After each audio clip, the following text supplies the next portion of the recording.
Soeharto memimpin Indonesia dengan kekuatan yang tak terbantahkan. Selama 32 tahun pemerintahannya, Indonesia berkembang pesat di bidang ekonomi, infrastruktur, dan industri. Namun, di balik kesuksesan ini, ada kisah kelam yang menghantui rezimnya, korupsi yang merajalela, kebebasan yang dibungkam, dan pelanggaran hak asasi manusia yang tak terhitung jumlahnya. Tindakan keras terhadap oposisi, pembatasan hak-hak minoritas, serta kebijakan yang penuh kekerasan di Timur-Timur membuat nama Soeharto menjadi simbol kediktatoran yang sangat kontroversial. Meski dipilih secara rutin melalui pemilu yang dikontrol penuh, banyak yang merasa suara rakyat terabaikan. Soeharto bukan hanya presiden, dia adalah penguasa yang mengatur segalanya, memanipulasi kekuasaan, dan memperkaya diri serta keluarganya. Transparansi dan pemerintahan yang bersih hanyalah mimpi belaka. Negara ini, menurut banyak laporan internasional, kehilangan miliaran dolar selama pemerintahannya. Dana yang harusnya digunakan untuk rakyat, namun lebih banyak masuk ke kantong orang-orang dekatnya. Kepemimpinan Presiden Indonesia kedua menjadi bagian dari perjalanan kisah Indonesia.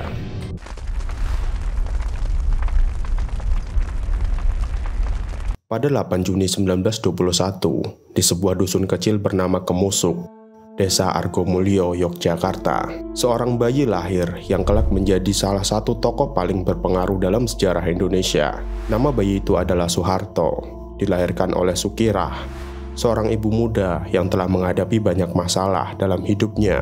Soeharto tumbuh di tengah keluarga yang kurang beruntung. Ayah kandungnya, Kertosudiro, adalah seorang mantri irigasi yang tidak banyak berperan dalam kehidupan Soeharto. Bahkan ada kabar yang menyebutkan bahwa Kertosudiro bukanlah ayah kandung Soeharto, tetapi sebuah misteri yang tidak pernah terpecahkan. Soeharto kecil menjalani masa-masa yang sulit.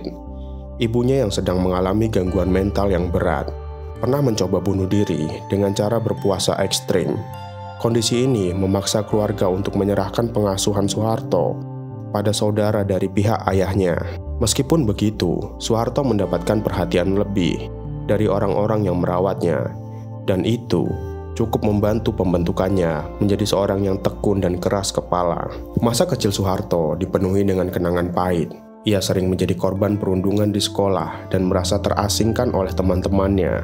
Hal ini membuat Soeharto lebih banyak menghabiskan waktu dengan dirinya sendiri dan mengembangkan tekad kuat untuk mengubah nasibnya. Ia bermimpi menjadi orang kaya dan memiliki kedudukan tertinggi suatu hari nanti.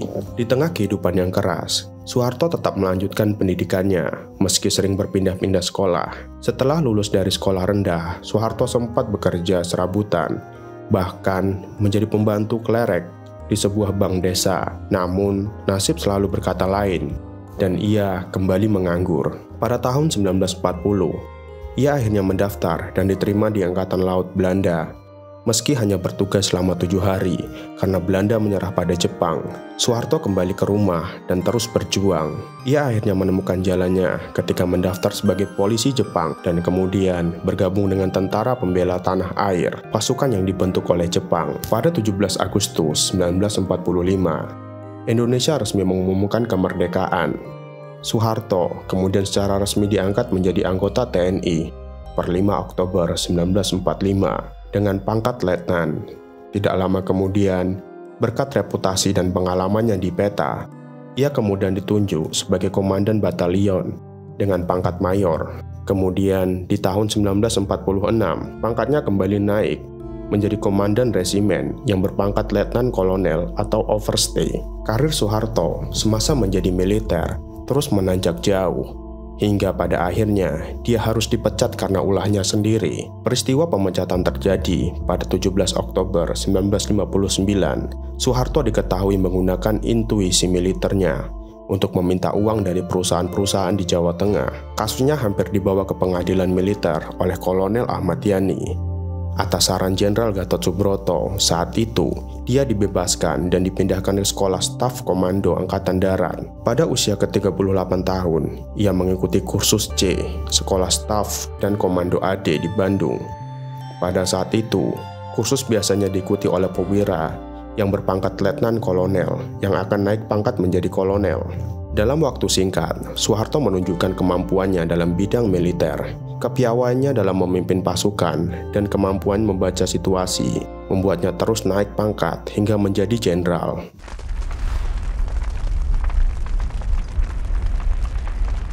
Pada 1 Oktober 1965, Indonesia dilanda peristiwa besar yang mengguncang kestabilan negara, Gerakan 30 September atau G30S. Dalam kejadian tragis ini, 6 jenderal penting TNI tewas terbunuh dan Jakarta terperangkap dalam kekacauan. Kondisi tersebut memicu ketegangan politik yang semakin parah dengan semakin banyaknya ketidakpuasan terhadap kepemimpinan Presiden Soekarno. Di tengah kekacauan tersebut, Soeharto yang saat itu menjadi Panglima Komando Operasi Keamanan dan Ketertiban muncul sebagai figur yang dapat mengendalikan keadaan. Pada 11 Maret 1966 di Istana Bogor, Presiden Soekarno memberikan surat perintah 11 Maret atau Supersemar kepada Soeharto. Surat ini memberi Soeharto kewenangan untuk mengambil segala tindakan yang dianggap perlu guna mengatasi situasi darurat di Indonesia. Supersemar menjadi titik awal bagi perubahan besar dalam politik Indonesia.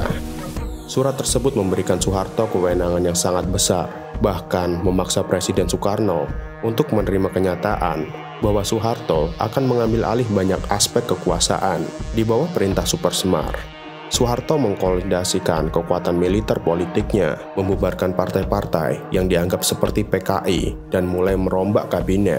Meskipun Soeharto memperoleh kekuasaan yang semakin besar, permasalahan ekonomi Indonesia semakin memburuk. Pada 13 Desember 1965, nilai rupiah jatuh drastis, menyebabkan lonjakan harga kebutuhan pokok menyulitkan rakyat. Dalam situasi yang semakin tertekan ini, Tri Tuntutan Rakyat atau Tritura muncul, menuntut pembubaran PKI, perombakan kabinet, dan perbaikan ekonomi. Pada saat yang sama, Presiden Soekarno yang kesehatannya semakin menurun, mulai kehilangan kontrol penuh terhadap situasi. Tuntutan Tritura dan ketidakpuasan masyarakat semakin menguat. Pada 7 Februari 1967, Soekarno mengirim surat kepada Soeharto, memintanya untuk mempersiapkan pelaksanaan pemindahan kekuasaan jika diperlukan. Pada 9 Februari 1967, MPRS mengadakan pertemuan untuk membahas pemberhentian Soekarno yang akhirnya disetujui.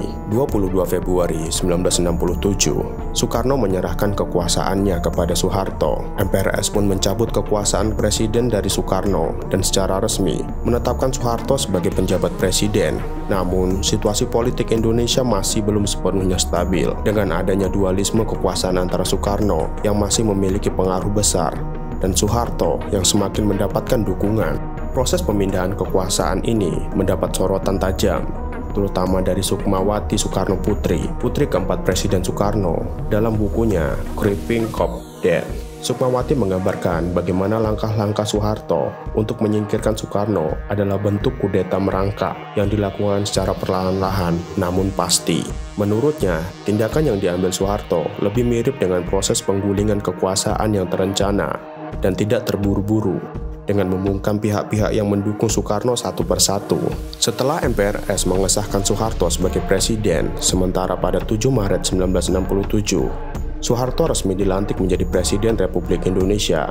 Pada 26 Maret 1968, Soeharto melanjutkan pemerintahan dengan memfokuskan pada pembangunan ekonomi dan stabilitas politik. Meskipun pemerintahannya juga diwarnai dengan tindakan represif terhadap oposisi dan pembatasan kebebasan politik, dengan langkah-langkah yang cepat dan penuh perhitungan, Soeharto akhirnya berhasil menggantikan Soekarno sebagai pemimpin Indonesia, memulai Orde Baru yang berlangsung selama lebih dari 3 dekade.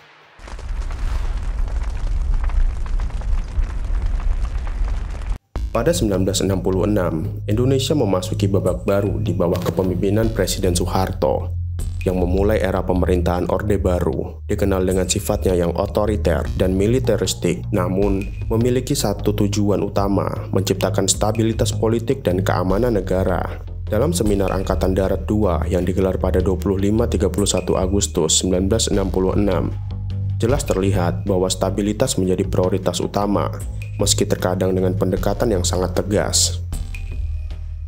Salah satu langkah besar yang dilakukan Orde Baru adalah dimulainya program pembangunan jangka panjang yang dikenal dengan Rencana Pembangunan 5 Tahun atau Rapelita.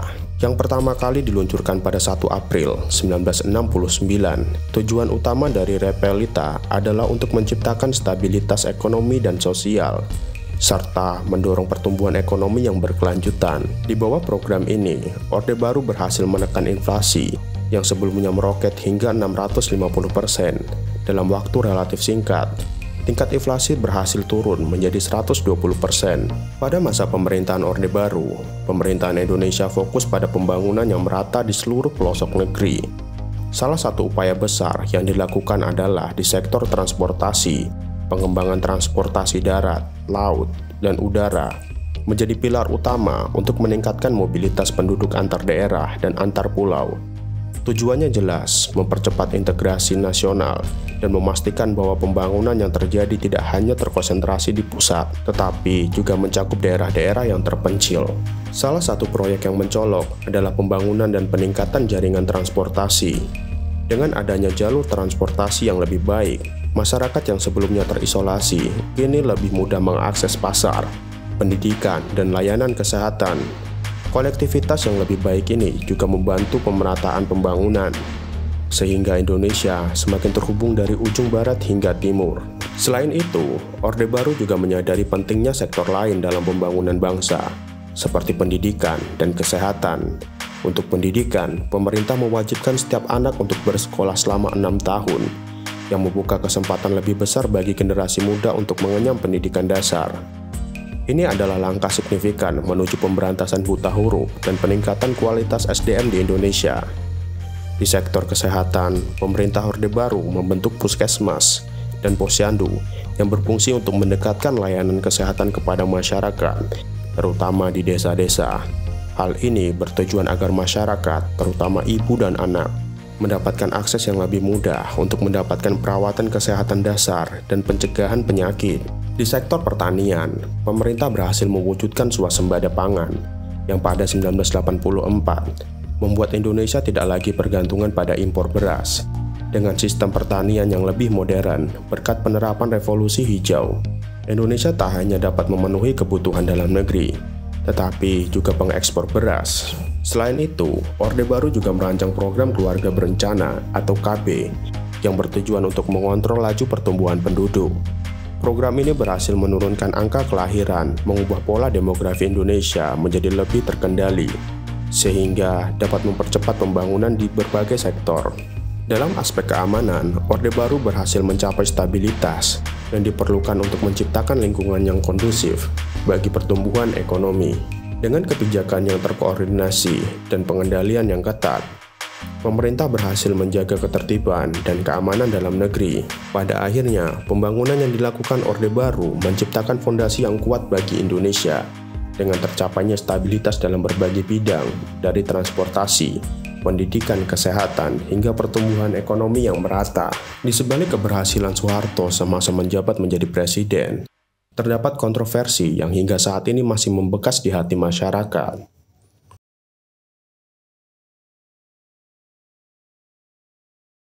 Presiden Soeharto lengser pada 21 Mei 1998. Hari itu diperingati sebagai Hari Peringatan Reformasi atau Hari Reformasi Nasional. Soeharto dijuluki sebagai Bapak Pembangunan. Ia dianggap mampu menjaga stabilitas negara. Namun, predikat itu runtuh saat demonstrasi kerusuhan terjadi di mana-mana. Krisis itu beriringan dengan menurunnya kepercayaan masyarakat terhadap kemampuan Soeharto dalam mengatasi krisis yang melanda dalam negeri. Oleh karena itu, reformasi terus disuarakan dan pergerakan masyarakat terus terjadi di mana-mana sebagai bentuk tuntutan kepada pemerintah Soeharto. Mahasiswa turun tangan menyuarakan kondisi kritis yang melanda negeri. Namun waktu itu, Soeharto berpegang teguh pada pendiriannya untuk melakukan reformasi setelah 2003. Protes dan demonstrasi semakin tak terbendung akibat dari reformasi yang tak kunjung terlaksana. Aksi demonstrasi terjadi di beberapa wilayah seperti Jakarta, Yogyakarta, Bandung, Ujung Pandang, dan daerah lainnya. Seruan reformasi semakin membara ketika harga bensin mengalami kenaikan dari harga 700 melambung ke 1.200 per liter. Kondisi itu memicu kekacauan yang menyebabkan tragedi berdarah pada 12 Mei yang dikenal dengan tragedi Trisakti. Para demonstran utama dari kalangan mahasiswa berkumpul menuju gedung DPR. Aparat yang mengamankan kondisi tersebut mengeluarkan tembakan peringatan dengan peluru besi. Massa kemudian kocar-kacir untuk menyelamatkan diri. Naas, tembakan tersebut mengenai beberapa mahasiswa di lokasi. Mahasiswa yang gugur yakni Elang Mulia Lesmana, Heri Hertanto, Hafidin Royan, dan Hendriawan Si. Sementara mahasiswa lainnya yang mengalami luka-luka dibawa ke rumah sakit Sumber Waras. Atas kekacauan yang tak terkondisikan itu, sidang paripurna diusulkan untuk digelar. Ketua DPR atau MPR Harmoko juga menyatakan kepada pers bahwa Wakil Ketua dan Ketua Dewan setuju menggelar sidang paripurna pada 19 Mei 1998. Sejumlah tokoh politik turut diundang ke istana terkait pembahasan isu yang telah melanda negeri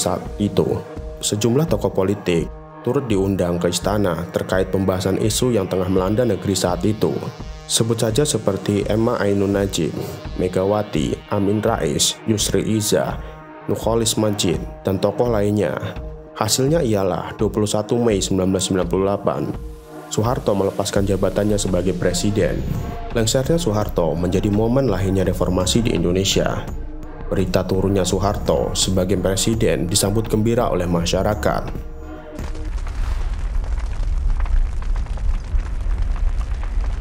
Setelah Soeharto resmi lengser pada 21 Mei 1998, tuntutan masyarakat atas pengusutan kekayaan dan dugaan korupsi yang melibatkan sang mantan presiden ini mulai mengemuka. Sorotan tajam diarahkan kepada rezim yang berkuasa selama lebih dari 3 dekade. Pada 1 September 1998, Kejaksaan Agung mengumumkan adanya indikasi penyalahgunaan dan yayasan di bawah pemerintah Soeharto. Namun, beberapa hari berselang pada 6 September, Soeharto muncul di televisi melalui Televisi Pendidikan Indonesia atau TPI dan menyatakan bahwa ia tidak memiliki kekayaan di luar negeri. Di tengah hiruk-pikuk publik, Jaksa Agung mendatangi kediaman Soeharto di Jalan Cendana pada 21 September untuk mengklarifikasi pernyataan tersebut. Sebulan kemudian, pada 21 November 1998, mengusulkan agar Soeharto ditetapkan sebagai tahanan kota sebagai bagian dari proses pengusutan kasus kolusi, korupsi, dan nepotisme. Langkah konkret akhirnya datang pada 3 Desember 1998 ketika Presiden B.J. Habibie memerintahkan Jaksa Agung untuk memeriksa Soeharto. Pada 9 Desember, Soeharto memenuhi panggilan pemeriksaan terkait dana yayasan, kekayaan di luar negeri, program mobil nasional, dan kasus Tapos. Pada 22 Mei 1999, majalah Time melansir laporan bahwa kekayaan Soeharto di luar negeri mencapai 15 miliar US dollar, memicu kontroversial yang lebih lanjut. Soeharto kemudian menyerahkan surat kuasa khusus kepada Jaksa Agung untuk menelusuri kekayaan di Swiss dan Australia. 21 Juni 1999, ia melawan balik dengan mengajukan gugatan kepada majalah Time atas tuduhan fitnah, menuntut ganti rugi sebesar 27 miliar US dollar. Hampir 8 tahun kemudian, pada 31 Agustus 2007, Mahkamah Agung memenangkan gugatan Soeharto dan memerintahkan majalah Time Asia membayar ganti rugi sebesar 1 triliun. Soeharto diketahui mengelola 7 yayasan besar, termasuk Yayasan Super Semar dan Yayasan Darmis, yang menjadi sorotan penyelidikan pada 1995. Soeharto mengeluarkan keputusan presiden yang meminta para pengusaha menyumbangkan 2% dari keuntungannya ke Yayasan Dana Mandiri. Penyelidikan terhadap yayasan ini menghasilkan dokumen setebal 2.000 halaman, mencakup pemeriksaan ratusan saksi dan dokumen otentik. Menurut Transparansi Internasional, Soeharto disebut sebagai pemimpin paling korup dalam sejarah dunia, dengan dugaan penggelapan dana sebesar 15 hingga 13 miliar US dollar selama 32 tahun masa kekuasaannya. Pada 12 Mei 2006, mengumumkan bahwa penuntutan terhadap Soeharto diberhentikan dengan alasan kondisi fisik dan mentalnya yang tidak memungkinkan.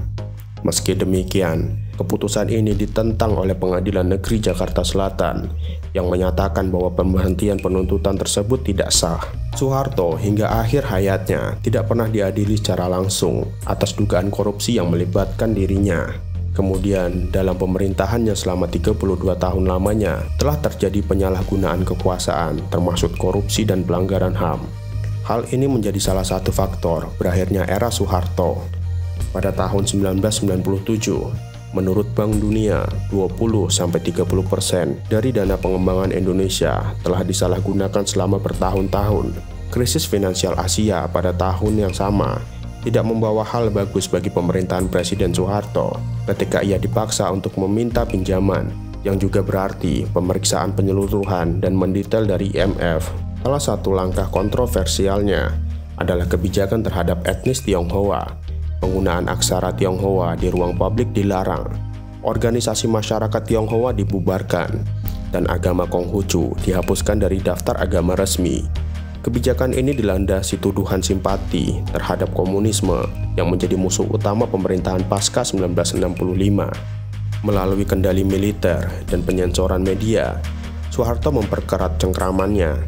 Ia memberikan monopoli bisnis kepada keluarga dan kroninya, memastikan lingkaran tetap makmur di militer. Ia dengan cerdik memainkan faksi-faksi yang berbeda, mendukung kelompok nasionalis pada satu waktu, lalu beralih mendekati elemen Islam di waktu lain, menjaga agar tidak ada kelompok yang cukup untuk menantangnya. Pada 1973, Soeharto memperbarui masa jabatannya melalui pemilihan yang diatur dengan membatasi jumlah partai menjadi 3. Ia memaksa partai-partai Islam bergabung dalam Partai Persatuan Pembangunan atau PPP, sementara partai nasionalis dan agama lainnya disatukan dalam Partai Demokrasi Indonesia atau PDI. Golkar, partai menjadi kendaraan politik utama. Pada 1975, di bawah restu Amerika Serikat dan Australia, Indonesia melancarkan invasi ke Timur Timur, sebuah bekas koloni Portugal. Kekhawatiran atas gerakan pro-komunis Fretilin menjadi alasan utama invasi ini, terutama dalam konteks Perang Dingin. Pada 1976, Timur Timur resmi menjadi provinsi Indonesia, meski dengan perlawanan yang keras dari penduduk lokal dan kecam internasional. Namun, kontrol Indonesia atas Timur Timur membawa reputasi yang buruk. Pada 1993, Komisi HAM PBB menyatakan keprihatinan mendalam atas pelanggaran HAM yang terjadi di wilayah tersebut, didukung oleh Presiden AS Bill Clinton. Petisi 50 dan perlawanan politik di dalam negeri, gelombang kritik terhadap Soeharto tak pernah benar-benar surut. Pada 1980, kelompok-kelompok yang dikenal sebagai Petisi 50 menuntut pembebasan politik yang lebih besar. Mereka yang terdiri dari tokoh militer, akademis, dan politisi melihat Soeharto semakin otoriter. Namun, pemerintah meredam suara mereka dengan langgaran pemberhentian dan pencekalan tokoh-tokohnya. Awal keruntuhan Soeharto ditandai dengan peristiwa Kuda Tuli pada tahun 1996. Soeharto berusaha menyingkirkan Megawati Soekarnoputri dari kepemimpinan PDI. Namun, pendukung Megawati melawan dan menduduki markas besar PDI. Ketegangan memuncak pada 27 Juli 1996 ketika aparat menyerbu penduduk tersebut. Peristiwa yang dikenal sebagai Kuda Tuli, kerusuhan 27 Juli, itu menjadi simbol represi politik Soeharto yang semakin nyata. Di sebalik senyum khas dan kepemimpinan yang panjang, Soeharto tak mampu menyembunyikan retakan di dinding kekuasaannya. Pelanggaran HAM, korupsi, dan kebijakan diskriminatif menjadi noda yang tak terhapuskan. Saat angin reformasi berhembus kencang, warisan kontroversialnya menjadi bahan bakar bagi perusahaan besar di Indonesia.